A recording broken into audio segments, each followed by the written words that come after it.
Hello बच्चों, अगर आप 12th बायोलॉजी से हैं और मेडिकल फील्ड में अपना कैरियर बनाना चाहते हैं तो बीएससी नर्सिंग आपके लिए बेस्ट कैरियर ऑप्शन है।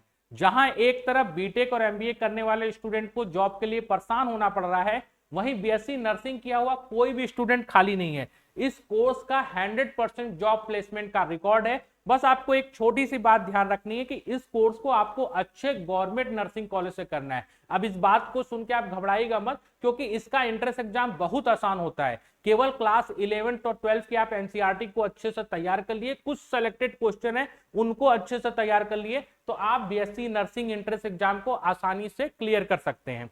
अगर आप उत्तर प्रदेश से हैं तो आपको और भी ज्यादा अच्छी बात है, और भी ज्यादा थैंकफुल होना चाहिए यूपी गवर्नमेंट का, क्योंकि यूपी में सबसे ज्यादा गवर्नमेंट नर्सिंग कॉलेज है और जितनी ज्यादा नर्सिंग की सीट यूपी में है वो पूरे भारत के और किसी स्टेट में नहीं है। लेकिन आपको यहाँ पे अगर आप यूपी से किसी भी गवर्नमेंट कॉलेज से नर्सिंग एंट्रेंस एग्जाम करना चाहते हैं तो आपको उसका एक कंबाइंड नर्सिंग एंट्रेंस एग्जाम देना पड़ेगा, जिसको यूपी सीनेट कहा जाता है। यानी उत्तर प्रदेश के जितने भी अच्छे गवर्नमेंट नर्सिंग कॉलेज हैं वहां पे एडमिशन के लिए एक कंबाइंड एंट्रेंस एग्जामिनेशन होता है, जिसको यूपी सीनेट कहा जाता है। मैं फिर से बोल दे रहा हूं कि ये एंट्रेंस एग्जाम बहुत आसान है, बहुत आसानी से निकल जाता है। इसमें केवल क्लास 11-12 की एनसीईआरटी और एक सब्जेक्ट है नर्सिंग एप्टीट्यूड और इंग्लिश की आपको बेसिक नॉलेज होना चाहिए।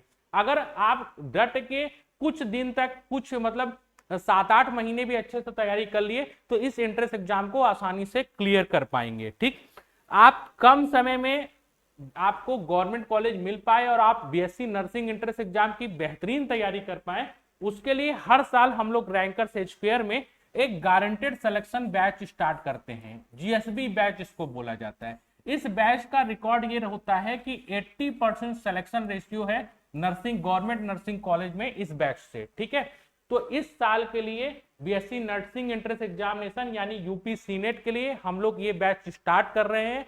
2-3 दिन के अंदर ये बैच स्टार्ट होने वाला है और अगर आप इस बैच में एडमिशन लेना चाहते हैं तो आप अपनी सीट को बुक करा लीजिए। बहुत ज्यादा बच्चों के बीच में डिमांड होती है इस बैच की, क्योंकि सबसे ज्यादा सिलेक्शन लगभग 4 साल से हम लोग अच्छा खासा सिलेक्शन इस बैच से देते आ रहे हैं। और इस बैच ये लगभग हमारा 1 साल का बैच होता है, 1 ईयर बैच होता है, अप्रोक्सीमेट 1 साल, लगभग 11 महीने के आसपास यहाँ पे क्लासेस चलती हैं। जैसे अभी से आप शुरू करेंगे तो अगले साल जब तक आपका नर्सिंग एंट्रेंस एग्जाम नहीं हो जाएगा तब तक हम लोग आपको वहां पे प्रिपेयर कराते हैं, मॉक टेस्ट कराते हैं, किस तरह के क्वेश्चन आते हैं उसके लिए तैयार कराते हैं। तो ये 1 ईयर का बैच है और इसको गारंटेड सिलेक्शन बैच कहा जाता है। ये जो हमारी ऑफलाइन क्लासेस हैं वो वाराणसी सेंटर में चलती हैं। ठीक है, देखो अगर आप वाकई सीरियस हो अपने सिलेक्शन को लेके, यानी आपको किसी भी कंडीशन में एडमिशन चाहिए अच्छे गवर्नमेंट नर्सिंग कॉलेज में, तो उस केस में आप हमारी ऑफलाइन क्लासेस को ही प्रीफर करना है। देखो आप भी बच्चे, आप भी समझ गए होंगे 3-4 साल हो गए हैं कोविड बीतने के बाद, जो पढ़ाई का जो माहौल है जिस तरह का ऑफलाइन क्लासेस में होता है वो चाह के भी ऑनलाइन क्लासेस में नहीं हो पाता है। तो हम लोग आपको प्रीफर करेंगे कि अगर आपको वाकई सिलेक्शन लेना है तो आप हमारी ऑफलाइन क्लासेस को ज्वाइन कीजिए, क्योंकि ऑफलाइन क्लासेस में सीटों की संख्या सीमित होती है, बहुत ज्यादा बच्चे हम लोग नहीं रख सकते। इसलिए बैच शुरू होने से पहले ही यहाँ पे रजिस्ट्रेशन का प्रोसेस स्टार्ट कर दिया जाता है। तो इस साल के लिए ऑफलाइन बैच में रजिस्ट्रेशन का प्रोसेस स्टार्ट हो गया है। अगर आप इसके बारे में कुछ जानकारी चाहते हैं तो हमारा ऑफिशियल व्हाट्सएप नंबर 8874153302 है। आप वहां पे कॉल करके या व्हाट्सएप मैसेज करके हमारे ऑफलाइन बैच की पूरी डिटेल ले सकते हैं। ठीक, शुरुआत के बच्चों को फी में कुछ स्पेशल डिस्काउंट दिया जा रहा है। अप्रोक्सीमेट 10% के आसपास आपकी फी लेस हो जाएगी जो शुरुआत के स्टार्टिंग के बच्चे होंगे फर्स्ट बैच के लिए।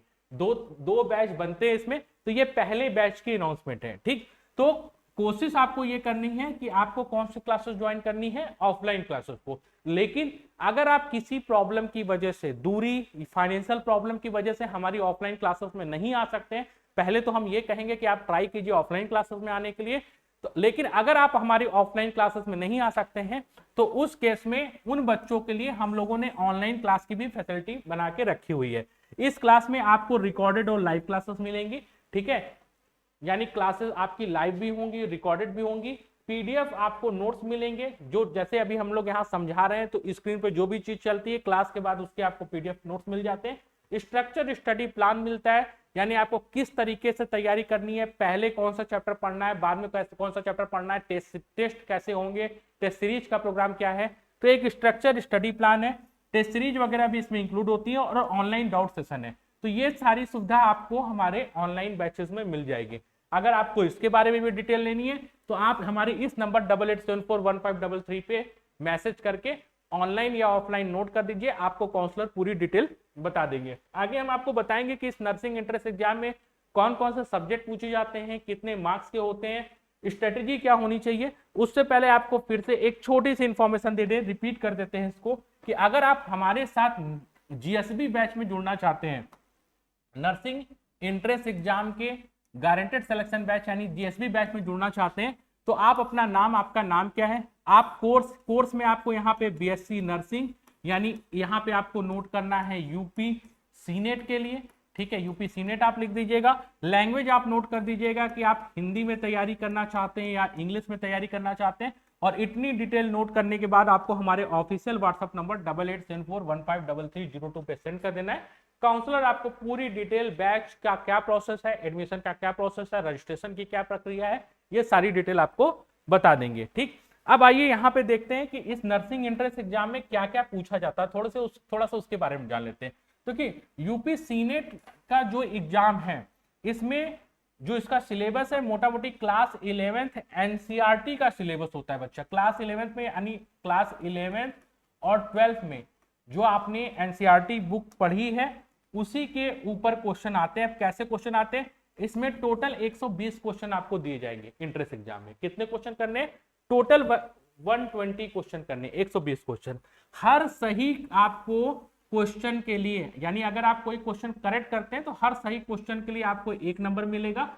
गलत क्वेश्चन पे कोई भी मार्क्स नहीं काटा जाएगा, यानी यहाँ पे कोई निगेटिव मार्किंग नहीं है। एग्जामिनेशन का मोड क्या होता है, तो एग्जामिनेशन इंग्लिश और हिंदी दोनों में होते हैं। ठीक है, ये तो टोटल क्वेश्चन बता दिए कि 120 हम पूछेंगे, हर क्वेश्चन 1 नंबर का रहेगा। सही करेंगे तो आपको 1 नंबर मिलेगा, गलत करेंगे तो हम आपसे कोई निगेटिव मार्किंग कट नहीं करेंगे। ठीक, अब सिलेबस क्या क्या है, नर्सिंग एप्टीट्यूड से 20%, अब 20% ये कहा है, तो आप 120 का अगर 20% निकालेंगे तो ये लगभग होते हैं 24 क्वेश्चंस। ठीक है, तो ये मोटा मोटी ये कहना चाहते हैं कि हम नर्सिंग एप्टीट्यूड से 24 क्वेश्चन पूछेंगे, यानी पूरे सिलेबस का 20% नर्सिंग एप्टीट्यूड से आएगा।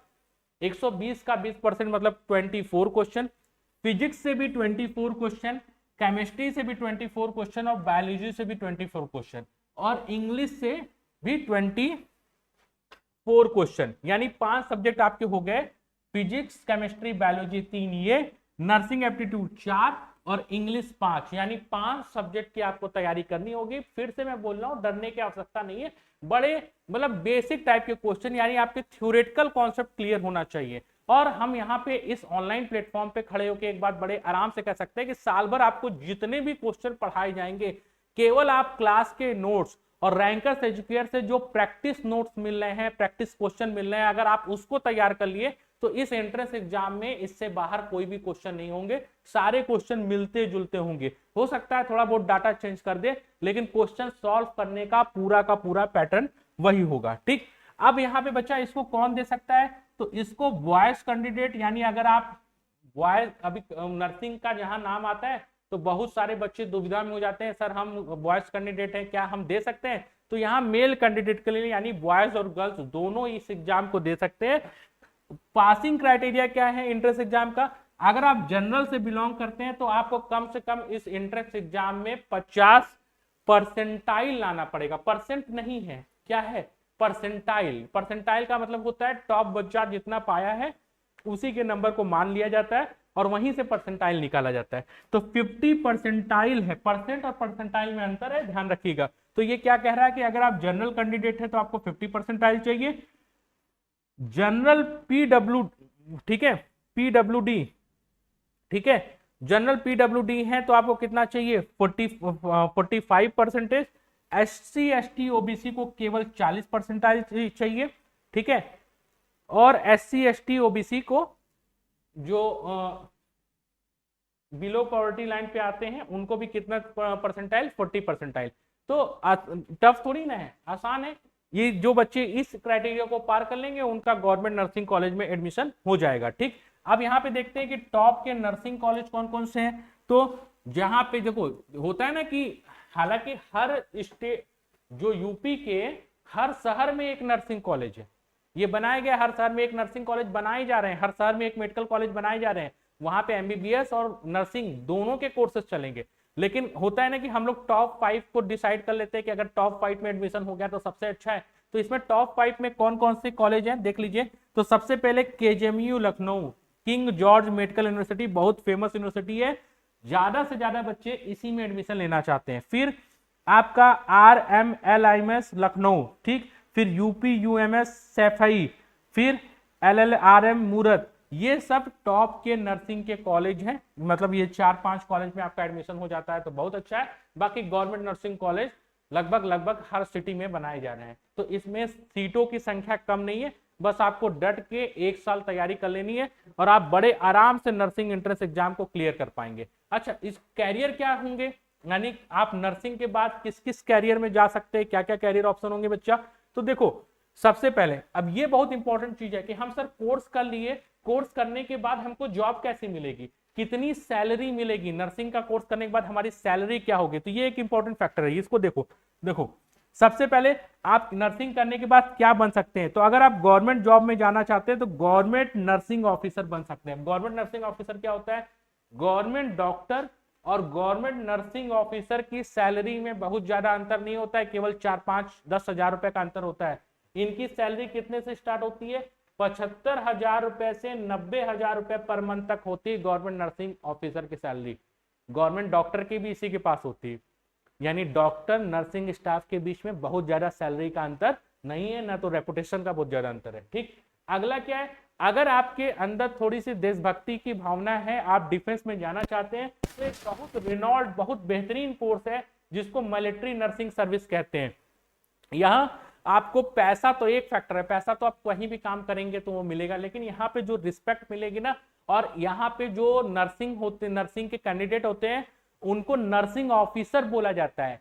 कैप्टन रैंक से स्टार्ट होता है, ठीक है, कैप्टन रैंक से शुरुआत होगी और जैसे जैसे रैंक ऊपर होती जाएगी आपकी सैलरी इंक्रीज होती जाएगी। ठीक है, तो मिलिट्री नर्सिंग सैलरी की जो स्टार्टिंग होती है वो 1,20,000 रुपए पर मंथ से, मतलब लोअर रैंक से स्टार्टिंग होती है, और जैसे जैसे आपका एक्सपीरियंस बीतता जाएगा, आपकी सर्विस अच्छी होती जाएगी, तो आपका रैंक भी बढ़ता जाएगा, और रैंक बढ़ने के साथ साथ सैलरी भी इंक्रीज होती जाएगी। तो बच्चा इसको ना, ये तो मैं बोलता हूँ कि सबसे रेनॉल्ड जॉब है नर्सिंग की। ठीक, फिर उसके बाद अगला कौन सा आता है, प्राइवेट सेक्टर में एक बहुत डिमांडेबल कोर्स है, जैसे गल्फ कंट्री हो गया, यूरोपियन कंट्री हो गया, वहां पे नर्सिंग स्टाफ की बहुत जरूरत है। आपको पता होगा बहुत सारे देश अपने यहाँ हेल्थ और इंफ्रास्ट्रक्चर को लेके बहुत ज्यादा पैसा खर्चा कर रहे हैं। ठीक है, तो एक बहुत डिमांडेबल कोर्स आया है कि अगर आप बीएससी नर्सिंग के साथ एमबीए इन हॉस्पिटल एडमिनिस्ट्रेशन कर लेते हैं, जैसे भारत में देखो तो बड़े बड़े हॉस्पिटल नहीं है, मैक्स हॉस्पिटल हो गया,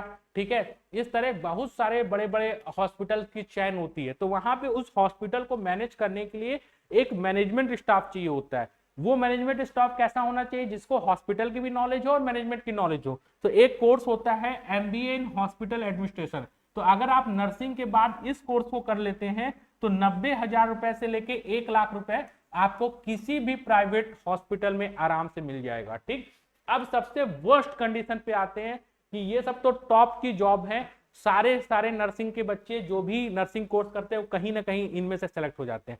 अब अगर आप कुछ भी नहीं कर पाए ना, तो नर्सिंग स्टाफ जो हॉस्पिटल है, कम संख्या नहीं, आपके आसपास देख लो कितने हॉस्पिटल हैं, किसी भी हॉस्पिटल में अगर आप काम करेंगे तो 25,000 रुपए से लेके 30,000 रुपए के बीच में नर्सिंग स्टाफ को आराम से मिलता है। ये मिनिमम का केस है, यानी ये तो सबसे खराब कंडीशन है, और वहां तक कोई जाता ही नहीं, इन तीन में कोई ना कोई जाके सेलेक्ट हो जाते हैं, इतनी ज्यादा जॉब अपॉर्चुनिटी है। ठीक, तो ये एक बेहतरीन कोर्स है, मौका मत छोड़िए। बहुत ज्यादा भीड़ चाल में चलने की जरूरत नहीं है कि अगर आप देख रहे हो नीट का पेपर कैसा हो रहा है, आंख बंद करके नीट की तरफ भाग रहे हो, 2 साल 3 साल में सिलेक्शन ही नहीं हुए, फिर घूम फिर के यहीं आना पड़ता है। तो उससे अच्छा है कि हम अभी से इतना बेहतरीन कोर्सेज की तैयारी करें और 1 साल में आप गवर्नमेंट नर्सिंग एंट्रेंस एग्जाम को आसानी से क्लियर कर पाएंगे। तो यूपी सीनेट की तैयारी के लिए हम लोग रैंकर्स एजुकेयर में ऑफलाइन और ऑनलाइन क्लास दोनों स्टार्ट कर चुके हैं। हमारी ऑफलाइन क्लासेस के बारे में अगर आप कोई भी क्वेरी चाहते हैं तो हमारे ऑफिशियल नंबर 8874153302 पे कांटेक्ट कर सकते हैं। और बीएससी नर्सिंग एंट्रेंस एग्जाम में हमारा बेहतरीन सिलेक्शन रेशियो है, निश्चित तौर पे आपका सिलेक्शन होगा अगर आप डट के एक साल हमारे साथ अच्छे से तैयारी कर लेते हो, तो आपको कहीं भी भटकने की जरूरत नहीं है। ये ऑफिशियल व्हाट्सएप नंबर है, आपको कोई भी क्वेरी हो नर्सिंग एंट्रेंस एग्जाम को लेके तो आप इस नंबर पे हमसे कांटेक्ट कर सकते हैं। Thank you.